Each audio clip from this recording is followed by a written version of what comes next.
لیکن میں بھی یہ چاہوں گا کہ جب میں تم سے کوئی دوستانہ درخواست کروں تو تم میرے اعتماد کو ٹھیس نہ پہنچاؤ۔ اگر اس سے میرے نصب العین کو کچھ فرق نہیں پڑتا تو تمہیں اس سفر سے بہت کچھ حاصل ہوگا۔ تمہیں ابھی بہت کچھ سیکھنا ہے۔ تم یہ سب کچھ تبھی سیکھ سکو گے اگر تم عملی طور پر سوچ لو گے۔ مجھے امید ہے تم میری درخواست کو ٹھکراؤ گے نہیں۔ میں تمہیں میک اپ سے وہاں بھیجوں گا۔ اگر تم اسی خاموشی سے واپس آئے جس خاموشی سے جا رہے ہو تو میرا خیال ہے تنظیم میں تمہاری حیثیت پر کوئی فرق نہیں پڑے گا۔ میرا سفر اندازاً کتنے دنوں کا ہے؟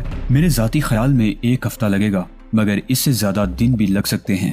صحیح بات تمہیں کرنل سمسر ہی بتائے گا۔ پیٹرسن کو میں کیا بتاؤں گا؟ پیٹرسن کو تم واپس آ کر کوئی کہانی سنا دینا۔ یہ کہانی میں گڑھ دوں گا۔ دراصل میری نظروں میں اس وقت کوئی بھی ایسا آدمی نہیں ہے جسے میں اتنے دنوں کے لیے کہیں بھیج سکوں۔ یوں بھی میں تمہارے متعلق ویلمر کے منہ سے سننے والی باتوں کے تجسس کو دور کرنا چاہتا ہوں۔ میں چاہتا ہوں میں بھی کچھ دیکھ لوں۔ کیا یہ کوئی پیچیدہ کیس ہے؟ سونے کی اسمگلنگ روکنے کے لیے میں کیا کر سکتا ہوں؟ یہ باتیں تمہیں کرنل سمسرز ہی بتائے گا۔ اب تم بتاؤ تم کس قسم کا میک اپ چاہتے ہو، کیونکہ ان لوگوں کو تمہاری شکل و صورت سے کوئی غرض نہیں ہے، تمہاری صلاحیتوں سے غرض ہے۔ تمہارا سابقہ میک اپ کیسا رہا تھا؟ وہ میک اپ اتنا کامیاب نہیں رہا تھا۔ میں چاہتا ہوں کہ میرا میک اپ حقیقت کے بالکل قریب ہو۔ مجھے میک اپ کے باوجود پہچان لیا گیا تھا۔ مجھے ایسا میک اپ چاہیے جو میں ضرورت پڑنے پر فوری طور پر اتار سکوں۔ بہت خوب، اب کی بار ایسا ہی ہوگا، ولیم نے وثوق کے ساتھ کہا اور کوئی بٹن دبا دیا اور کہا کہ مسز ہارڈی کو بلاؤ۔ مسز ہارڈی کو آنے میں 1.5 منٹ لگا۔ مجھے دیکھ کر وہ مسکرا دی۔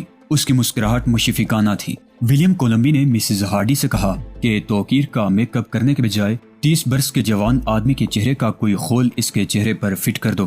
ولیم نے اشارہ کیا اور میں مسز ہارڈی کے عقب میں چلتا ہوا ایک بار پھر کیمرہ روم میں آ گیا۔ اب مسز ہارڈی مختلف ڈبوں میں سے خول نکال کر لکڑی کے ایک مجسمے پر چڑھا کر تنقیدی نگاہ سے دیکھنے لگی۔ کوئی چہرہ اس کو پسند نہیں آ رہا تھا۔ ایک چہرہ اس نے پسند کر لیا اور اس کو میرے سر پر چڑھایا، لیکن یہ چہرہ میرے سر پر فٹ نہیں تھا۔ اس نے الماری کی دوسری دراز سے ڈبے نکالے اور اس میں سے خول نکالنے لگی۔ کافی جستجو کے بعد ایک خول میرے چہرے پر فٹ آ گیا۔ یہ باریک پلاسٹک کا خول تھا اور اس کی رنگت بھی میرے جسم اور چہرے کی رنگت سے مشابہ تھی۔ مسز ہارڈی نے تھوڑی سی مزید مرمت کی اور مجھے قد آدم آئینے کے سامنے کھڑا کر دیا۔ خود کو بھی بالکل اجنبی صورت میں دیکھ کر میں دنگ رہ گیا۔ اب چونکہ میں میک اپ کے بجائے خول میں تھا، اس لیے میرے اپنے نقش و نگار بالکل چھپ گئے تھے اور میرے چہرے پر ایک نیا چہرہ ابھر آیا تھا۔ مجھے مطمئن دیکھ کر مسز ہارڈی نے ٹیلی فون کا ریسیور اٹھایا اور 14D سر کہہ کر ریسیور پھر رکھ دیا۔ تم جب چاہو اسے سر سے پکڑ کر کھینچ سکتے ہو اور اپنی اصل صورت میں آ سکتے ہو۔ تمہیں کوئی دقت نہیں ہوگی۔ یہ بات ولیم نے مجھے اس وقت کہی جب میں اس خول کے ساتھ اس کے کمرے میں داخل ہوا۔ مجھے اس وقت سخت حیرت ہوئی جب میرے بیٹھنے کے ساتھ ہی ولیم نے میرے سفر کی تمام دستاویزات میرے سپرد کر دیں۔ تم فریڈرک کے نام سے سفر کرو گے۔ میں ابھی کرنل سمرر کو فون کر دوں گا کہ میرا آدمی فریڈرک 4 بجے کی فلائٹ سے پہنچ رہا ہے۔ یہ تمام دستاویزات اتنی جلدی کیسے تیار ہوگی؟ میں نے ہچکچاتے ہوئے سوال کر ہی دیا۔ ہمارے پاس اس وقت جتنے خول موجود ہیں ان سب کے فرضی نام ہیں اور ان ناموں سے ہم نے الگ الگ مکمل دستاویزات تیار کر کے رکھی ہوئی ہیں۔ تمہارے چہرے پر جو خول ہے اس کا نمبر 14D ہے، جو کہ ہارڈی نے مجھے ٹیلی فون پر بتایا تھا۔ میں نے فوراً 14D کی دستاویزات منگوا لی جس کے مطابق تمہارا نام فریڈرک ہے۔ بہت عجیب بات ہے، میں نے بڑبڑاتے ہوئے کہا۔ معمولی بات ہے، ولیم نے لاپرواہی سے کہا۔ میں تمہیں بڑی توقعات کے ساتھ بھیج رہا ہوں۔ یہ بات یاد رکھنا کہ مجھے اپنے بڑوں کے سامنے شرمندہ نہ ہونا پڑے۔ جو بھی کام میرے ذمہ لگایا گیا اپنی پوری صلاحیتوں کو بروئے کار لا کر اس کو پایہ تکمیل تک پہنچاؤں گا۔ بس پھر تو کامیابی تمہارا مقدر ہے۔ ولیم نے خوشی سے چیختے ہوئے کہا۔ میں ٹورنٹو کے ایئرپورٹ پر اترا تو میرا استقبال کرنے والوں میں ایک سرخ و سفید آدمی پیش تھا۔ اس کے چہرے پر جھریاں پڑی ہوئی تھیں، سر اور کنپٹیوں کے بال سفید تھے۔ اس کی شخصیت میں ایک ٹھہراؤ اور اعتدال تھا۔ یہی کرنل تھا، بینک آف کینیڈا کے تحقیقاتی ادارے کا سربراہ۔ یہ لوگ مجھے لے کر ایک آرام دہ ہال میں بیٹھ گئے اور کمرے کو مکمل ساؤنڈ پروف کرنے کے بعد کرنل سمسرز نے بات کا آغاز کیا۔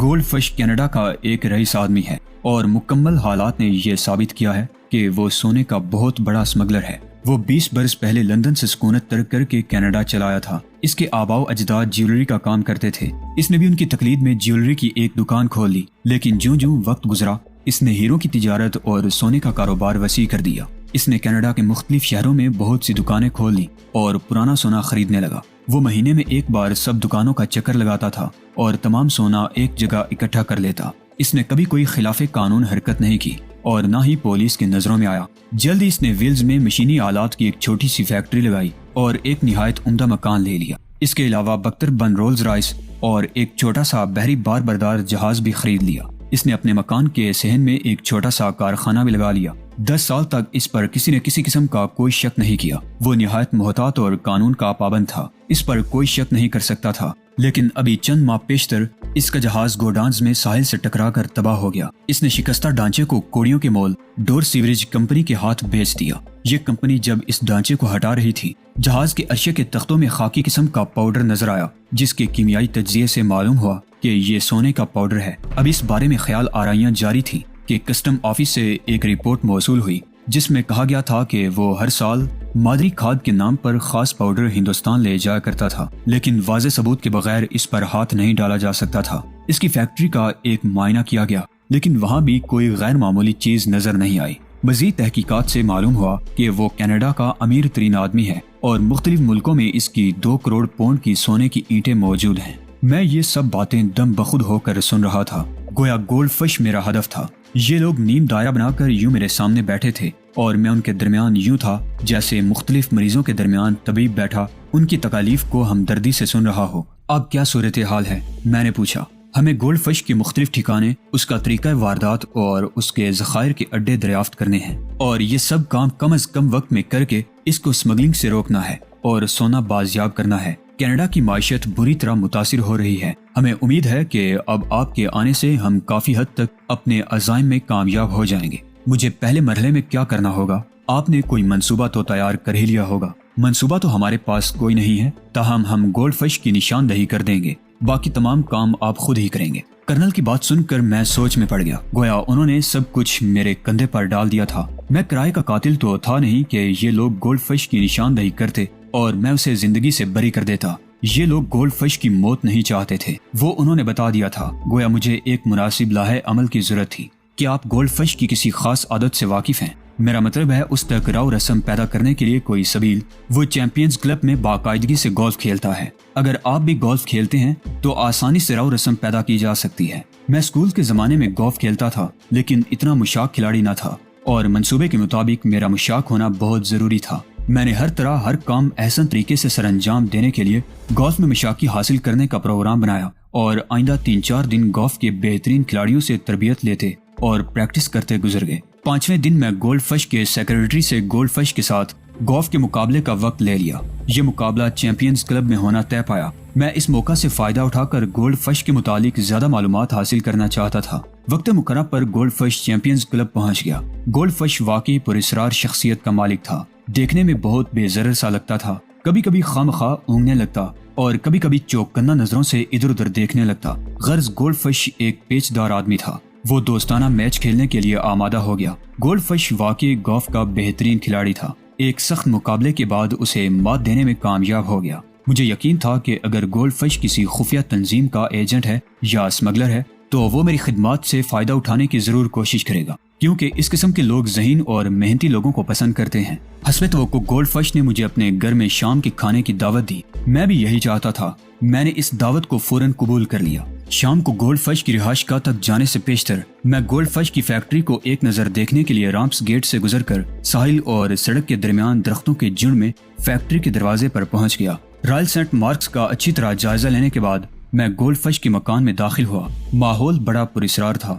ہال کا قالین، کرسیاں اور آرائش کا سامان 2 صدیاں پرانا معلوم ہوتا تھا۔ میں بھی گرد و پیش کا جائزہ لے ہی رہا تھا کہ گولڈ فش اندر داخل ہوا۔ اس نے ہاتھ ملائے بغیر میری آمد کا شکریہ ادا کیا اور معذرت کرتے ہوئے کہا کہ ایک ضروری کام کے سلسلے میں اسے آدھے گھنٹے کے لیے مارکیٹ تھانے تک جانا ہے۔ اس عرصہ میں مجھے تنہا جانا ہوگا۔ میرا ماتھا ٹھنکا کہ دال میں ضرور کچھ کالا ہے۔ ابھی میں یہی سوچ رہا تھا کہ گولڈ فش نے دیوار پر لگے ہوئے سوئچ بورڈ کی طرف ہاتھ بڑھایا اور کمرہ فلم اسٹوڈیو کی طرح روشن ہو گیا۔ میری آنکھیں چندیا کر رہ گئیں۔ گولڈ فش نے ایک بار پھر معذرت کی اور باہر نکل گیا۔ چند لمحوں بعد گاڑی کے سٹارٹ ہونے کی آواز آئی۔ میں نے گولڈ فش کی غیر حاضری کا فائدہ اٹھانے کا فیصلہ کیا اور دبے پاؤں کمرے سے باہر نکلا۔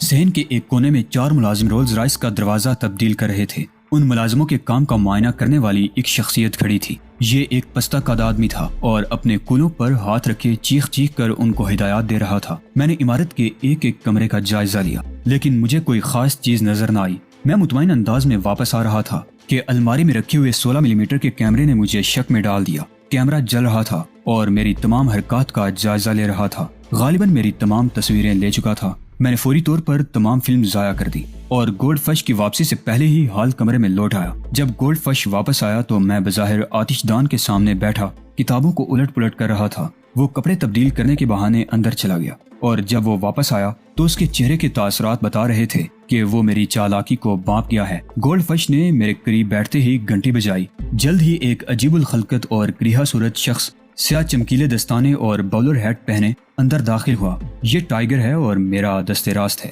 گولڈ فش نے مجھے مخاطب کرتے ہوئے کہا، اور کسی حد تک میرے لیے مزاح کا سامان بھی فراہم کرتا ہے۔ اچانک گولڈ فش اس عجیب الخلقت کی طرف پلٹا اور بولا، اپنے مہمان کو اپنا ہاتھ دکھاؤ۔ ٹائیگر نے دستانے اتار کر اپنی بغل میں لیے اور دونوں ہاتھ میرے سامنے پھیلا دیے۔ اس کے ہاتھ دیکھ کر میرے رونگٹے کھڑے ہو گئے۔ اس کی انگلیاں نوکیلی اور ناخنوں کی جگہ نوکدار ہڈیاں تھیں۔ ہاتھ پہلوؤں سے بھی اس طرح تیز اور نوکدار تھے۔ میں بری طرح حیرت میں ڈوبا ہوا تھا کہ گولڈ فش کے اشارے پر ٹائیگر نے اپنے گرد بلوت کے 6 انچ موٹے اور 4 انچ چوڑے جنگلے کو ہاتھ کی ایک ہی ضرب سے ٹکڑے ٹکڑے کر دیا۔ میں ششدر رہ گیا۔ اچانک میری نظر اس کے پیروں پر پڑی۔ وہ اس کے ہاتھوں کی طرح تیز اور نوکیلے تھے۔ اس کے ہاتھ اتنے نوکدار اور تیز تھے کہ ان کے لیے گردن کو جسم سے جدا کر دینا زیادہ مشکل نہ تھا۔ میرے دل میں اس انسان کے خلاف نفرت اور غصے کے شدید جذبات پیدا ہو گئے۔ جی چاہا کہ یہیں بیٹھے بیٹھے اس کے پیٹ میں لات مار کر اس کی آنتیں کاٹ ڈالوں، لیکن ابھی مجھے بہت کچھ برداشت کرنا تھا۔ یہ ٹائیگر یقیناً ایک بہت بڑے خطرے کی علامت تھا۔ مسٹر فریڈرک، یقیناً آپ کو میری قوت کا اندازہ ہو گیا ہوگا، لیکن یہ ہر وقت ہیٹ کیوں پہنے رکھتا ہے؟ میں نے بات کا رخ بدلنا چاہا۔ میری بات سن کر اس نے ٹائیگر کو اشارہ کیا۔ اس نے اپنا ہیٹ اتار کر فرش پر دے مارا اور ایک زوردار آواز پیدا ہوئی اور پکے فرش پر 3 انچ گڑا پڑ گیا۔ یہ ہیٹ نہیں بلکہ خطرناک ہتھیار ہے جسے دور سے پھینک کر انسان کو قتل کیا جا سکتا ہے۔ گولڈ فش کی بات سن کر میرے حلق میں کانٹے سے اگائے۔ میں اپنے خشک ہونٹوں پر زبان پھیرنے لگا۔ کھانے کے دوران ہماری آپس میں کوئی بات نہ ہوئی۔ کھانا کھاتے ہی میں نے اجازت لی اور واپس ہوٹل چلا آیا۔ اس ہوٹل کا انتظام کرنل نے ہی میرے لیے کیا تھا۔ ہماری ملاقاتیں خفیہ تھیں۔ کرنل سمسرز نہیں چاہتا تھا کہ گولڈ فش محتاط ہو کر اپنا تمام سونا ضائع کر دے یا ملک سے باہر بھیج دے۔ ہوٹل میں مجھے کرنل کا پیغام ملا۔ اس کی معلومات کے مطابق گولڈ فش کی رولز رائس کا تعاقب کر رہا تھا۔ گولڈ فش کو مطلق علم نہیں تھا کہ کوئی اس کا تعاقب کر رہا ہے۔ سر دست گولڈ فش کو مجھ سے کوئی خطرہ بھی نہ تھا، نہ ہی اس کو مجھ پر کوئی شک ہو سکتا تھا۔ اگر مڑ بھیڑ ہو بھی جاتی تو گولڈ فش مجھے کوئی نقصان پہنچانے کی کوشش نہیں کر سکتا تھا۔ گولڈ فش شہر کے نواح میں انٹرپرائز زادری کی عمارت میں داخل ہوا۔ وہ اپنی رولز رائس کو بھی اس عمدہ کے انداز میں بڑھاتا چلا گیا، گویا اس عمارت میں اس کا لمبا پروگرام تھا۔ کرنل سمسرز کے مطابق گولڈ فش کا یہ دورہ میرے لیے کارآمد ثابت ہو سکتا تھا۔ کرنل کے اس بیان کا مطلب یہ تھا کہ میں یہاں پر گولڈ فش کو کھونے کی غلطی نہ کرتا اور اس پر مکمل نظر رکھتا۔ چنانچہ میں نے اسی بلڈنگ سے قدرے فاصلے پر اپنی کیڈلی کھڑی کی اور چھپتا چھپاتا اس عمارت میں داخل ہو گیا۔ سرخ اینٹوں کی بنی ہوئی یہ عمارت 2 منزلہ تھی اور 6 کمروں پر مشتمل تھی، جس کے پائے میں وسیع و عریض صحن تھا اور اس کو 2 طرف سے ورکشاپ کی آہنی دیواروں نے گھیر رکھا تھا اور ایک طرف خاردار تار تھے۔ میں ان خاردار تاروں کو ایک طرف ہٹا کر صحن میں داخل ہو گیا۔ گولڈ فش نہ جانے کہاں غائب ہو گیا تھا۔ میں نے ادھر ادھر کافی نظر دوڑائی، لیکن گولڈ فش نہ جانے کہاں غائب ہو گیا تھا، اور سب سے اہم بات یہ کہ گولڈ فش کی رولز رائس مجھے کہیں نظر نہیں آ رہی تھی۔ ورکشاپ کی جستی چمنی کے دودکش پر ایک ریڈار حرکت کر رہا تھا۔ میں اس ریڈار کی موجودگی کی وجہ نہ سمجھ سکا۔ اس عمارت میں چوروں کی طرح داخل ہوا تھا۔ یہاں پر میری موجودگی کا انکشاف میری شخصیت کو مشکوک بنا سکتا تھا اور یوں میں اپنے مقصد میں کامیاب نہ ہو سکتا تھا۔ میں آہستہ آہستہ چلتا ہوا اس عمارت سے باہر نکل آیا اور کیڈلک پر ایک ٹیلی فون بوتھ تک آیا۔ یہاں سے میں نے کرنل سمسرز کے فون نمبر ڈائل کیے اور اسے انٹرپرائز زادری کے بارے میں استفسار کیا۔ کرنل نے بتایا کہ انٹرپرائز وطاق کا فرنیچر تیار کرتی ہے، جس میں ریلوے اور ہوائی جہازوں کی سیٹیں شامل ہیں۔ یہ سامان سوئٹزرلینڈ ریلوے اور ہوائی کمپنیوں کے ہاتھ فروخت کیا جاتا ہے۔ ان کی سب سے بڑی خریدار میکا ایئر لائنز ہے، جو کہ ہندوستان میں ایک پرائیویٹ نفسائی کمپنی ہے اور انڈین ایئر لائنز کی حریف ہے، اور اس میں آدریک انٹرپرائزز کا سرمایہ لگا ہوا ہے۔ کرنل سمسرز کی باتیں سن کر میں پورے معاملے کی تہہ تک پہنچ گیا۔ کڑی سے کڑی مل کر گولڈ کی تمام سرگرمیوں کا خاکہ کھینچ رہی تھی۔ میں اس نتیجے تک پہنچا کہ رولز رائس کا تمام ڈھانچہ سونے کا ہوتا ہے، سج پر چاندی کا پانی پھیر دیا جاتا ہے۔ یہاں پر اس رولز رائس کو ڈال لیا جاتا ہے اور اس سے میکا ایئر لائنز کی نشستیں اور ریلوے کی سیٹیں تیار ہوتی ہیں، اور یوں سونا ڈل کر سوئٹزرلینڈ اور ہندوستان پہنچ جاتا ہے۔ اس کاروبار سے گولڈ فش کو کروڑوں کا فائدہ ہوتا ہے۔